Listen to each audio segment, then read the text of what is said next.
We'll get started. Seventh level open house class. Thank you guys for taking the time to come in today. Before we get started, there's really no one better than Teresa to teach the class. Teresa, you've been in the business for 18 plus years. 18 plus years. I've heard her talk to her team, different people, just about how to really host a really successful open house. So we're not just talking the actual open house, but we're talking what you're doing leading up to the actual day of the open house, and then also what you're doing after the open house to make sure that everyone who's attending, that you're capturing them and making sure that you're building good relationships with them. So before we go into a couple things, how many people here have done an open house? Raise your hand. How many people have shadowed an open house? Okay, good. Now, before we dive in, for those who've either attended an open house or shadowed an open house, what are some things that you want to make sure that we cover today? Like, what are some of the challenges that maybe you face when hosting an open house? What are some of the things you are experiencing that maybe you want some guidance on? So what are you guys feeling when you're doing an open house? What are some of the challenges you're facing? Yes. I feel like talking to people when they come through the door. Sometimes it's like fast paced and you're like, oh, I want to continue this, but now someone new is coming in. I want to give them the same attention. Okay, so managing a large crowd. Yeah. Okay. What else? Streamlining signing, Okay. even though if it's like, even if it's online or whatever, sometimes it's a lot, you know. Anyone else? Lately, it seems like our agents are saying every person that comes to the door says they have an agent. Sometimes they can't even recall their name, but they'll give you Jen K or something, and not even a full name. So clients who quote have agents. I like the quote. Yeah. I figured I put that in quotes, right? What else? Anything else that you guys are experiencing, even before an open house? Anything about getting the information out to the public? Any challenges on that front? I'm finding more of my clients don't want an open house. Okay. So sellers who don't want Yeah. open house. Yeah, they don't want to deal with it. So how do you handle that objection? Well, I say if you want top dollar, right, if you want more money, then more eyes on your property. An open house is the best way to go. Good. So, And we'll talk through some of that as Yeah. well today. And what about, last but not least, what about after the open house? You've finished the open house, you put the open house signs back in your car, you're going home. Any challenges after that from there to then capture and talk to the people who came through the open house? Any challenges in that area? Is everyone Gave you the wrong number. okay? I was waiting for that one. Anything else? After they spent 45 minutes with you. Yeah. There. Might left the number off their phone number. So good, so this is all, Then you got 9 shots there. Yeah, it's true. Before or after? so this is all really good stuff that we will cover today. I'm gonna put this up here so that way those who are on Zoom can see our list. Okay. The other thing that I just want to highlight before Teresa will kind of go back and forth on a couple things. Keller Williams actually introduced this new Millionaire Real Estate Agent Playbook, which is really cool. And I've got a copy now, and he's got a copy, Fred's got a copy. So if you guys want to hang out with any of us, there's all different things on how to host events, on how to capture leads through social media, all different things. The 36 touch program. 36 touch program, all that type of stuff. So I'm highlighting that because when I got this the other week, there was some really good information on open houses. And I immediately went down to the queen of open houses, Teresa. And I was like, hey, would you be willing to teach an open house, what you do before, during, and after? Just one this Sunday. There you go. Yeah, I haven't done an open house in a long time. This will be a good refresher. So what I'm gonna do is I'm gonna turn it over to you for a little bit. This is kind of what we talked about in terms of some challenges that agents face while doing open houses. But do you want to talk first about the preparation of when you have an open house on a Sunday, what you're doing on the week leading up to that? Sure. So a few things, obviously, open houses are a little bit scarce. It's not like we're sitting on a ton of inventory where we used to have pick at a litter. So whatever open house you can get is kind of like you get what you get and you don't get upset and you make the most out of it. So first of all, make sure you preview the property, especially if it is not your listing. The second thing is, once you preview the property, you should really review the seller's disclosure. And if you do have any questions in regards to that seller's disclosure, you really need to consult with the listing agent, or if you are the listing agent, you really should talk it over with your seller, just to make sure that what they put on that document, is your true understanding of what that document is. The other thing is, if you're not so familiar with a particular area, I always like to drive that area, and I like to look for all the main roads that feed into that neighborhood. So I have the best signage available, and really capture the audience and bringing in people from the signs. Not everyone's going to come off the internet. Obviously, some people may be driving to see a family member, not looking for a house, and all of a sudden they stumble upon your sign and they come into your open house, and you never know, that could be a buy and a sale of a listing. So those are, the basics of what you need to do. You also either need to prepare a social media post, or you need to work with whoever the listing agent is to have a social media post ready for you.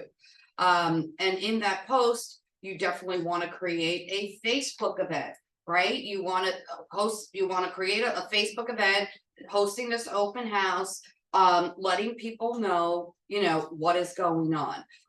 Since right now it's October, so I'm going to do an open house on Sunday. I'm probably going to go buy some pumpkins. I'm going to go get some apple cider donuts from Dunkin' Donuts. I'm going to get some cider and make it a very warm, welcoming type of atmosphere, playing off the season as well. Another good thing that you can do as we're gearing up towards the holidays is, bring a can of food for this open house, or just make yourself stand out and have people want to come and kind of just visit you and meet you and see who you are. So that's a really nice way to kind of stand out. Is there anything that you're doing in the neighborhood itself? So you have the open house, and let's Yeah. say you're in the neighborhood and you have houses around it. What are you doing? So the first thing I'm doing is, if there's any homes for sale within the neighborhood, you want to make sure you're going out to preview your competition, right? You want to go out there, you want to see what else is on the market for sale, because maybe the house I'm sitting is too expensive, but then I have something else I can spin them off to. Knowledge is power. If you know your inventory, then you can take that particular buyer who's like, look, I really love this house, I love this neighborhood, but unfortunately it's outside of my budget. Okay, you know what, Susie, what is your budget? My budget is 800. Well, did you see the house that's about 6 blocks away in the same school district? It's a little bit smaller, obviously, because we're in a different price range.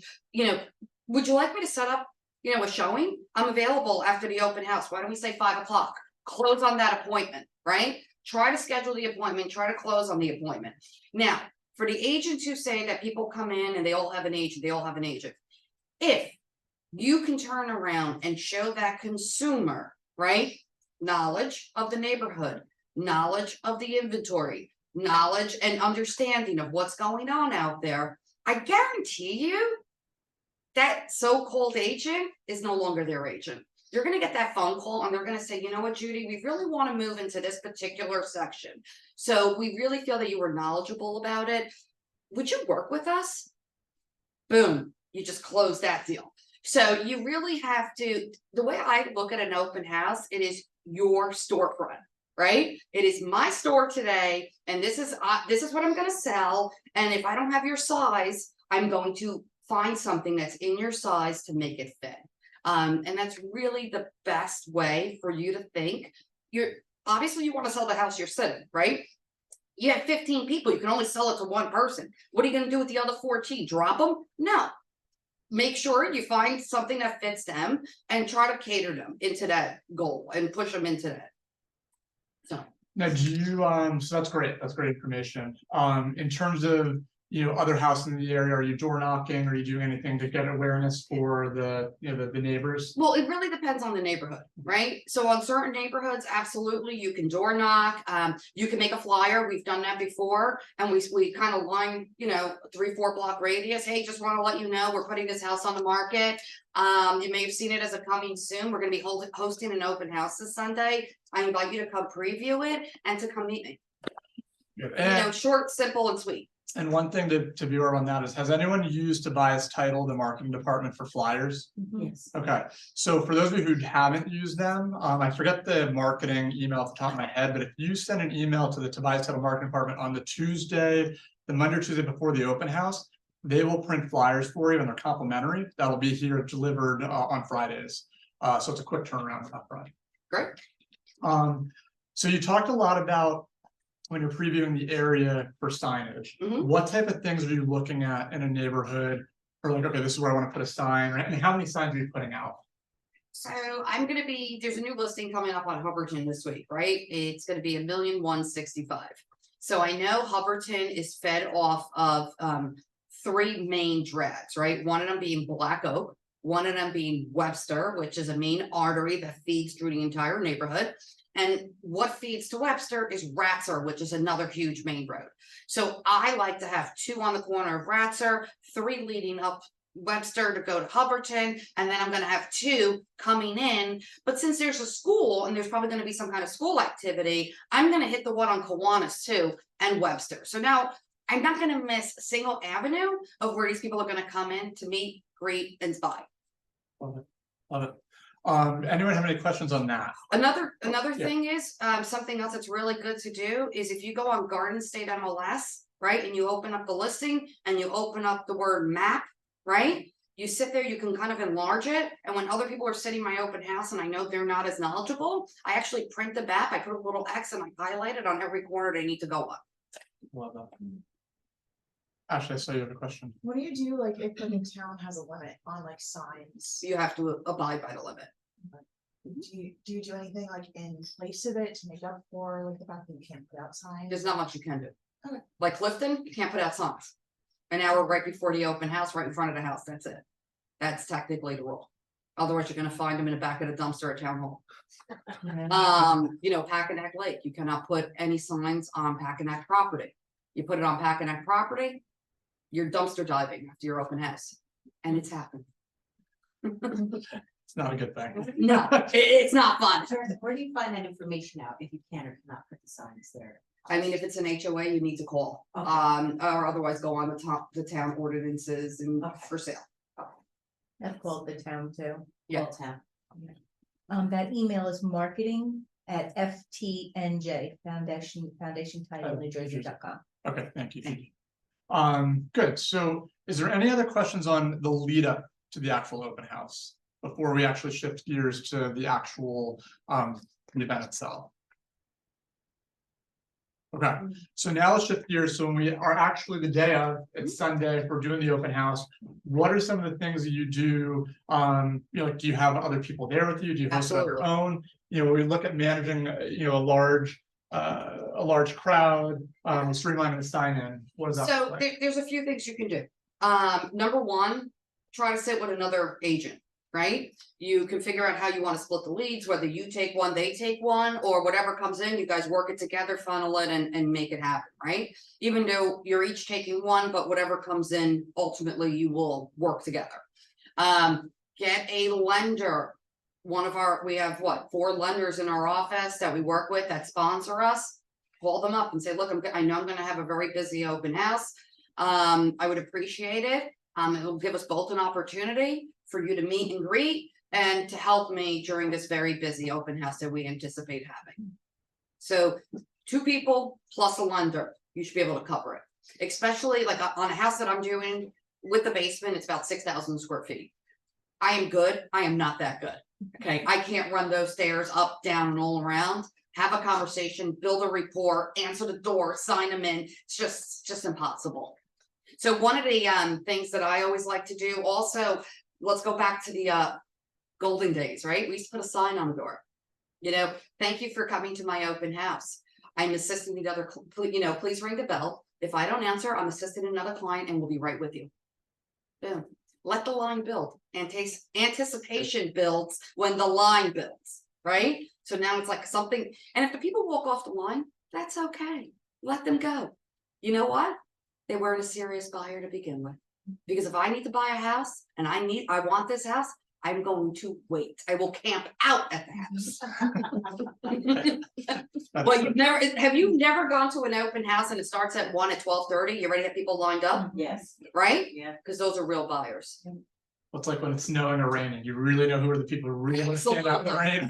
Absolutely. And then, another thing is, if you know you're gonna be slammed with nosy neighbors, kind of backing it up, you can have a neighbor open house from 12 to 1.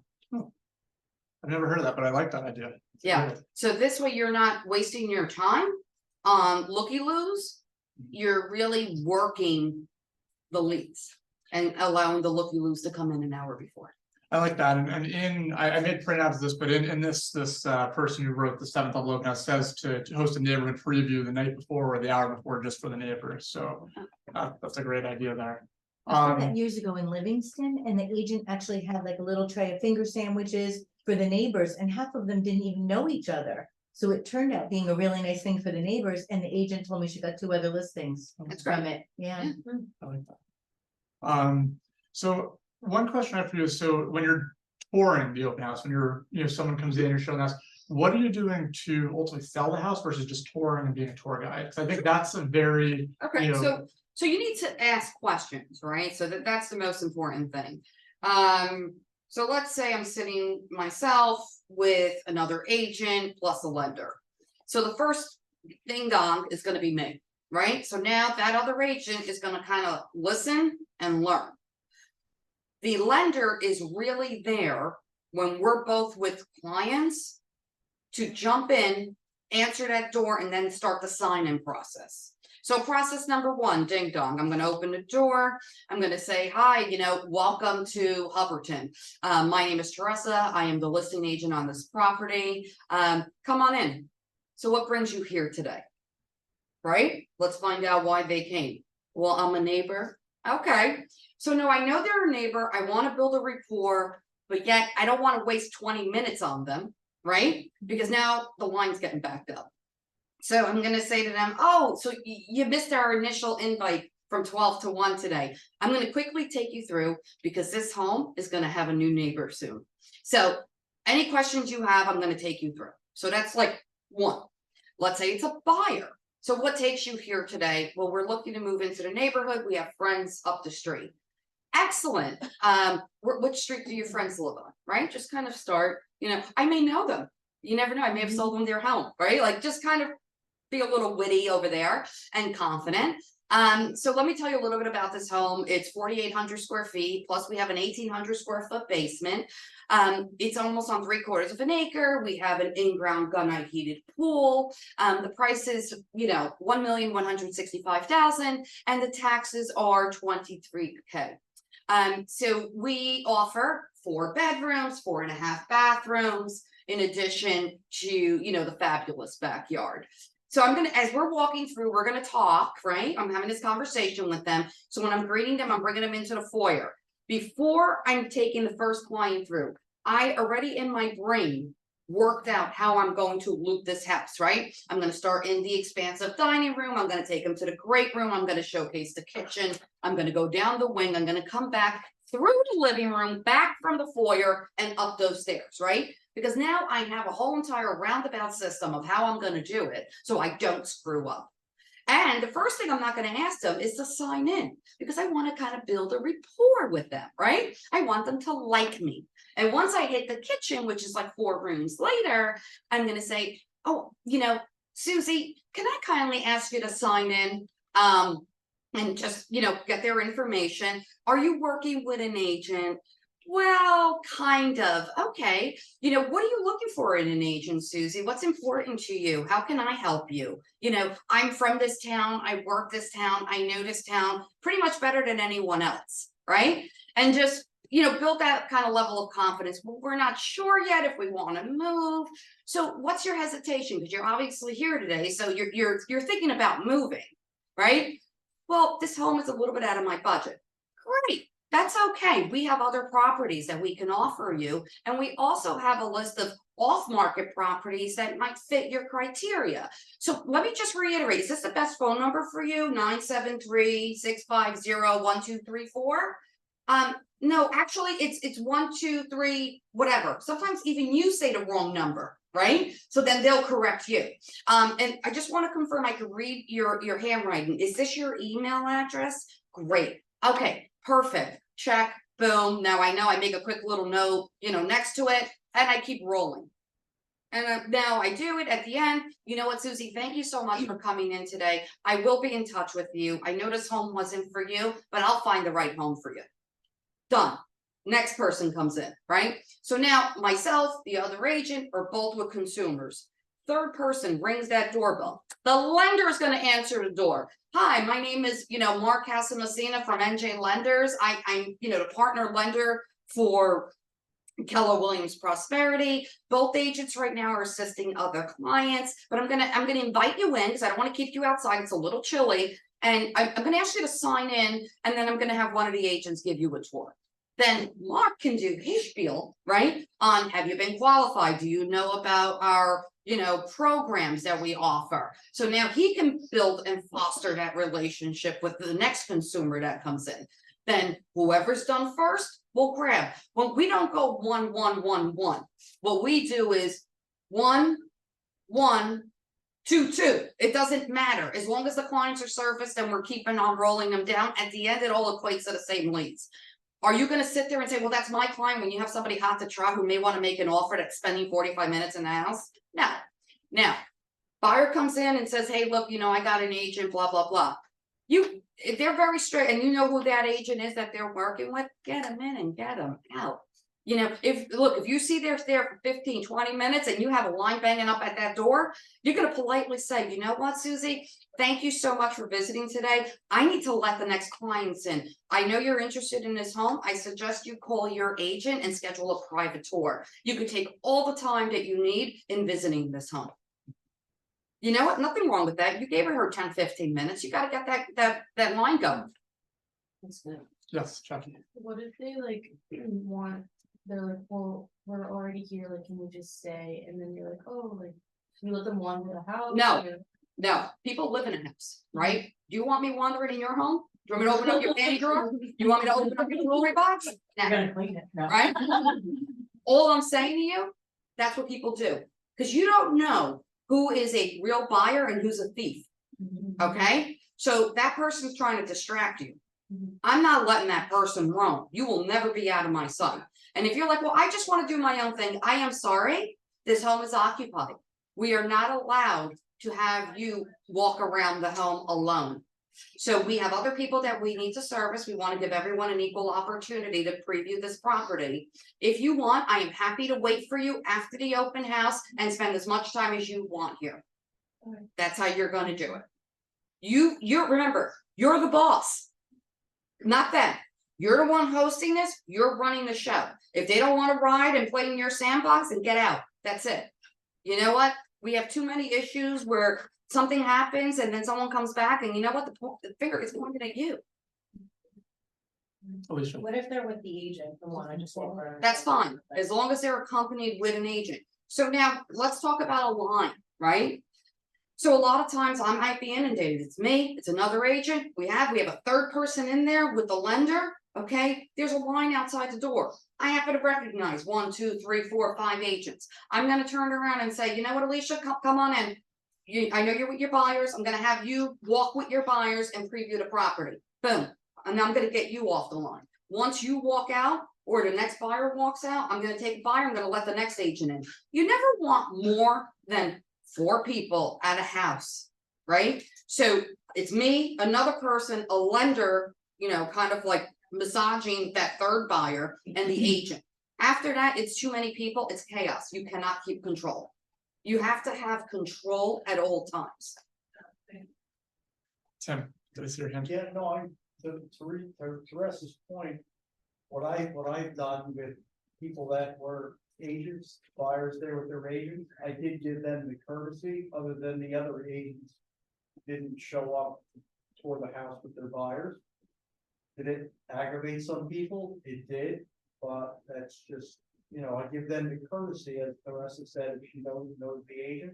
Because they took the time to come with their buyer to prove that.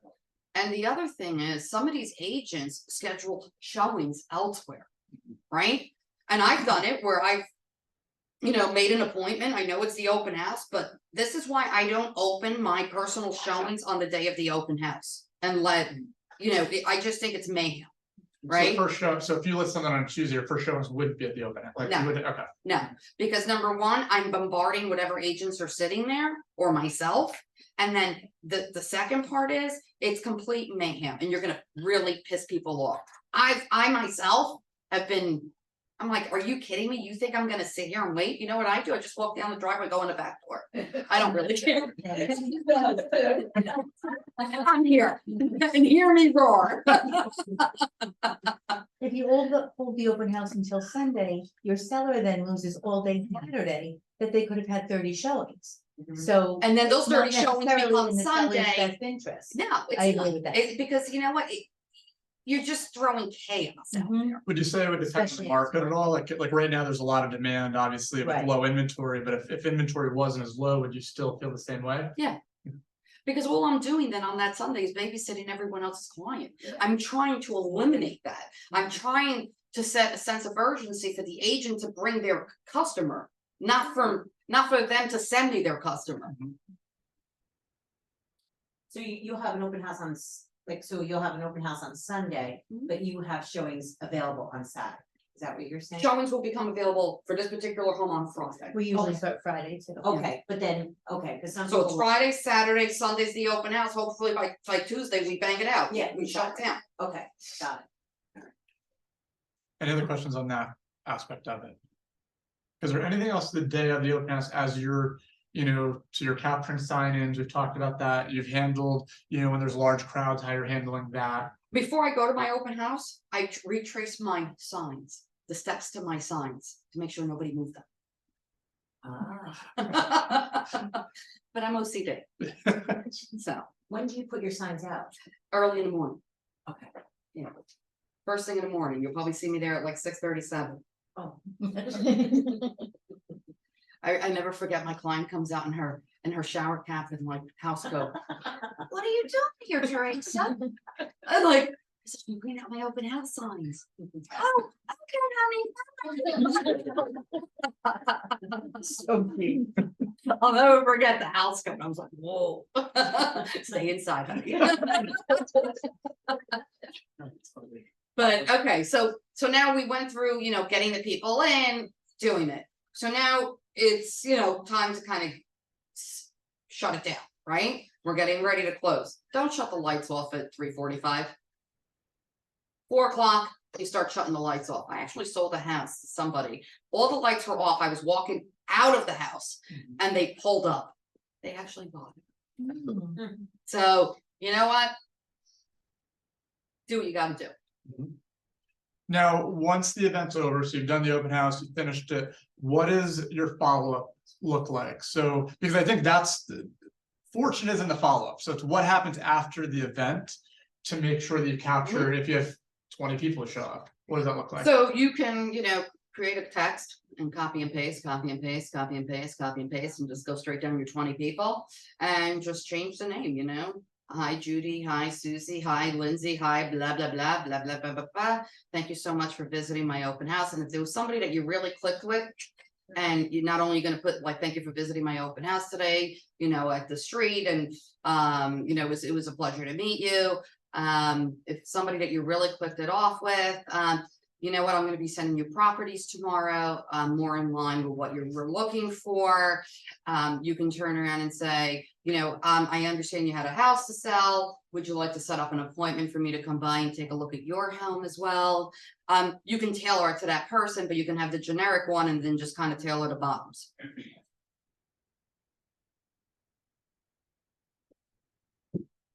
Monday, what do you do Monday? You follow up again. Start sending emails. You put them into your CRM on Monday because you're exhausted from Sunday, so you're not doing it, right? So on Monday, you start downloading it into your CRM. Once you get the people into your CRM, then you're going to turn around and you're gonna put them on your 36 touch program. And you're gonna put them on, your alerts.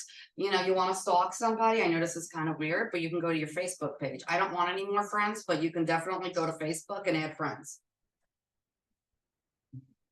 What about people, is there anything you do, like, let's, because I've had this conversation up a lot, you have someone who seems really hot and heavy at the open house, they're like, give you really good, energy, and it seems like things are going well, and then they just kind of fall off the face of the earth. Do you just put them on your drip campaign? Do you, like, you're not chasing? I'm gonna, Yeah, yeah. so like, no, that's what I'm saying, like, what does that look like? Because I think that comes up a lot in terms of, I mean, you know- obviously, you're gonna do your initial text, right? Then you're gonna do your follow-up email. Nothing. Then you're gonna give it a week, you're gonna follow up with a call. A new property comes on the market, you're going to trigger it, you're gonna send them, say, hey, listen, you know what, I know that other house wasn't for you, but this one I thought might be ideal for your family. Boom, send that out to them.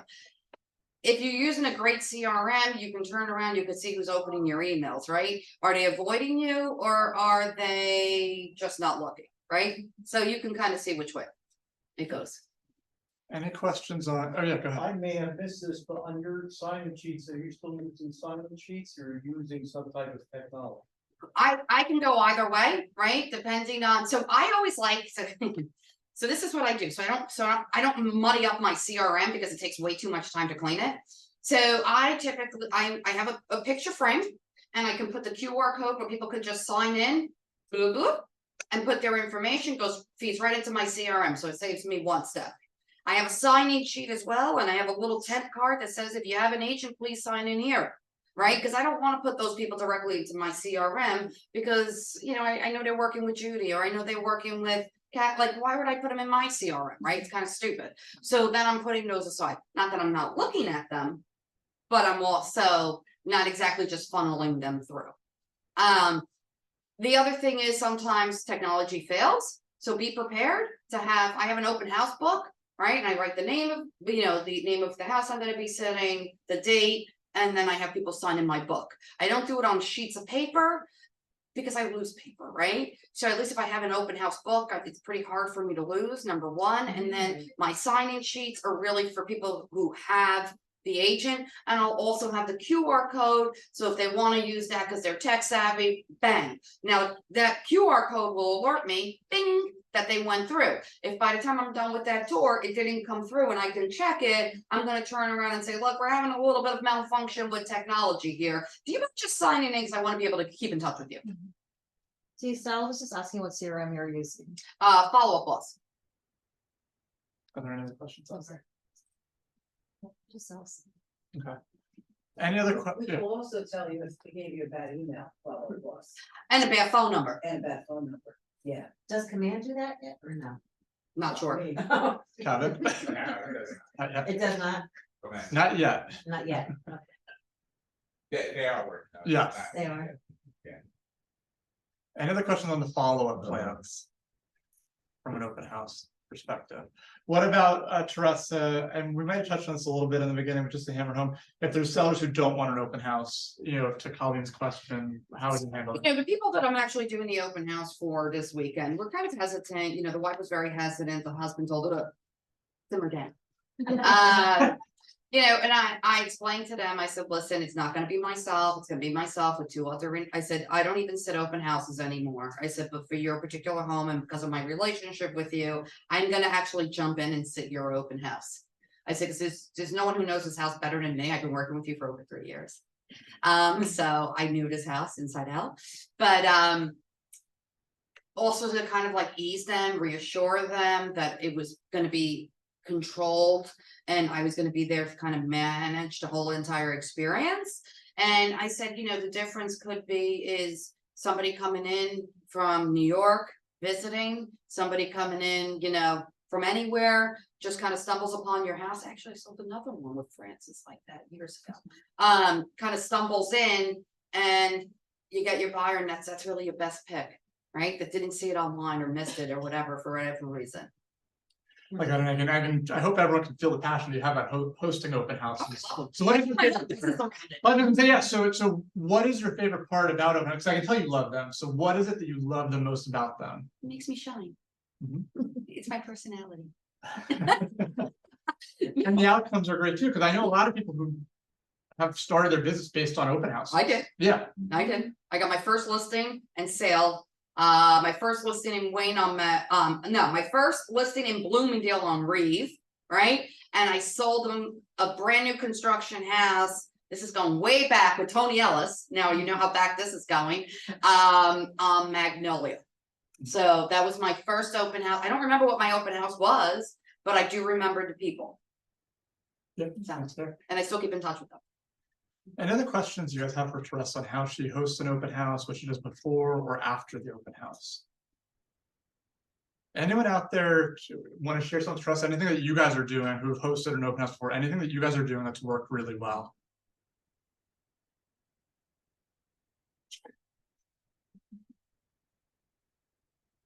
I wanted to add Yeah. one thing. So for those of you who are on command. And are looking for ways to streamline your sign-in process for your open houses, just so you know, there are gonna be personal websites built for you guys as agent sites. And you just put /open house, and it actually has your own open house page built for that property already. And what happens is you make a QR code, and then when people sign in your open house on there, it actually feeds directly into your database. So you guys aren't spending that time entering in people by their name, number, and all of that. It's actually put in when they submit their response. So just so you guys know, in case that's something you're curious about, ask Christina. You guys do have those personal agent sites now. There was something else. So you built, so you had a neighbor that came in, right? And they're older. You think they're gonna move soon. Send them a handwritten note. You know what? Dear Mr. and Mrs. So-and-so, it was a pleasure meeting you at my open house. I know you weren't looking for a house, but potentially you're looking for an agent. You know, if you'd like, I'd be happy to come by, take a look at your property, and we can further discuss your real estate needs. Simple, sweet, sign it, send it. Any ahas from today? Anything that you guys took out of this? Ahas always stands for agents helping agents. What's something you got out of today to share with the group? Yes. I would say the, putting the sign-in sheet with later in the house. Because I feel like when I was hoping this weekend, I noticed that like it felt almost a little bit, not super organic, so just be like, oh, can you just sign in? And then you're like, now they're signing in, and like, what do I say? But they're also, I want them to focus on signing in, and then you're like awkwardly standing there, and it's like a little uncomfortable, so that was definitely helpful. to Yeah, know start in the future. conversation first, start showing them first, Yeah, and then ask them to sign it. yeah, I just think it just flows a little bit better. Yeah. You know, Building the rapport. but what would you say if like the house is like, they don't have furniture, or it's, gotta have a countertop, yeah, so put it. in so the set up shop kitchen. on the kitchen countertop. Okay. Who else? Who else had an aha from today? Something that they learned? And Yeah. excuse me for one Yeah. second, if you're gonna be sitting in an open house and you know there's no table, there's no chair, there's nothing to do with it. If you have a small little folding table, Mhm. you know, like one of those 3-footers, bring that, throw a tablecloth on it, set up your shop right there. You know, put it in the middle of the kitchen or in the dining area and have the people do their thing there. Okay. That's why it's important you preview the property before you get to it. Thank you. Alicia. I think the neighbor open house kind of eliminates a lot of the nosy neighbors and the. They do like an hour before Yeah. the event. Yeah. I like the, if you have an agent sign here. Love that. You know what? It just cleans your database. Yeah. It's less scrubbing that you need to That's do. nice. Remember, speed and efficiency, you know, wins. Absolutely. Anyone else? Oh, yeah. go Because, ahead. Ronnie recently, I think it was Ronnie said he doesn't even have on his sign-in sheets, do you have an agent anymore? Everyone's different. Yeah, and I tend to ask, because I don't want to steal anybody else's client, but by the same token, if somebody else isn't getting what they need from their agent, I'm happy to help. So what you're doing is you're conveying your professionalism. You're conveying your knowledge, right? Right. You're being polite, you're being elegant in your dealings. That if that particular person is not satisfied with their agent and you've done everything in your role that you were supposed to do, you don't need to solicit that client. That client will solicit you. Yeah, I think that's just why they didn't ask anymore. Is there a legality thing that you have to ask? it's not a legality thing, but it's a mutual respect, Right. right? I'm sitting in an open house, my client wants to go look at another open house, just like I'm hosting everyone and their mother's clients. You know what? Mutual respect, someone's gonna have to host my client to go look at an open house, I can only be in one place at one time, Right. right? So now if I find out that, call it my client goes to Brand X and Brand X is trying to steal my client, you don't know if that's my freaking nephew and niece, like, you don't know who they are, Right. right? That gets back to me. That's not gonna go over too well. Yeah. So you have to think of it that way, right? Because you're gonna need that person in return do a favor for you. 100%. And if you play nice in the sandbox, people wanna play with you. 60-70% of the deals that I make are because I play nicey nice with people and I have a great reputation, people like me. That's why we make deals, because they know they're gonna get to the finish line, they know, ethically, we're correct in our dealings. Mhm. If I'm sitting there at an open house, let me tell you, if I wanna steal, oh honey, I could be on the prep. I mean, trust me, because I can outsmart any agent pretty much from this town if I wanted to. But the bottom line is, that's not the goal. The goal is to sell the house I'm sitting in, to do the right thing amongst my peers, to work in a fashion that is ethical. And should the client not be happy with their agent and decide that I would be a better fit, leave that onus on the client, not on me. And it's happened.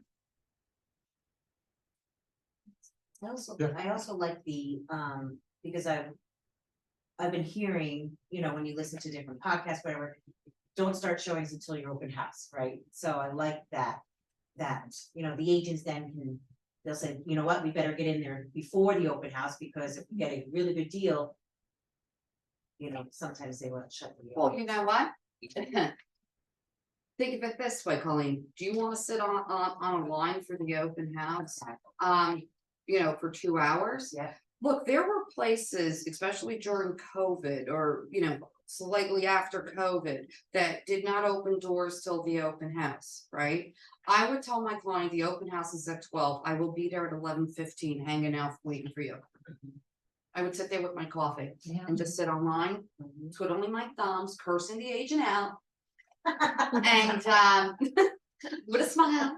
And when my client came, my client just walked up and we went right in. Mhm. Because their time Yeah. is important. And if I'm taking the extra step and measure to wait on your behalf, that puts me right there. Exactly. Remember what it was. It might have been a family reunion class, now that I'm thinking about it. They said they didn't have it on their sign-in sheet, the question, do you have an agent? But they wanted you to ask as you're touring the house. This way right away, because like you said, do it later on, I like that idea, as opposed to right away giving the opportunity. Because they're all gonna say, I have an agent. Right, they're all gonna come up with that. So they said, don't put it on a sign-in sheet, but then get it into your discussion as you go along. Yeah. And I really like the idea of signing in a couple rooms later. Mhm. That's brilliant. But also navigate your house. The circle of the house, right? Depending on the kind of house. So like if you're sitting at Cape Cod, right? So obviously they walk into the foyer, so you have the living room, you may not have another room to walk through. So when you do, you're gonna turn to the living room, say, hey, obviously this is the main living room of the home. It's a great little sitting area. You can add French doors. You can also make it an office if that's something that you're looking for. We're just gonna kind of tour in a way that it makes a little more sense for you. Do you have all your agents, your other agents, do they? They should. Okay. So everyone's has the same flow through the house. Yeah. And even when I write my descriptions, I write the flow of the property. You can actually know what you're walking into just based on my description. Okay. Any final thoughts? I want to say thank you. If you guys can give Tressa just a huge round of applause. Thank you for imparting your knowledge to the group. I think there's a productivity committee meeting. Is it after this or was this the meeting? Oh, we can use about conference room. Okay, no, because I was gonna say, because I think they're gonna share some ahas and some things that maybe from this you can collaborate even more on open houses. So I encourage everyone to attend that. I also really strongly encourage everyone to attend. Scott Stewart and Pete Kopech are doing a class tomorrow at 1 p.m.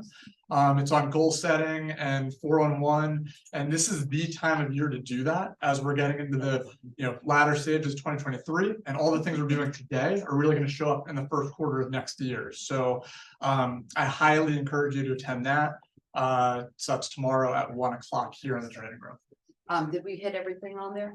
We did. We handled managing large. What was that? Wrong information? We kind of handled wrong information with the sign-in sheet, like if someone, You know, You know- repeat it back to them.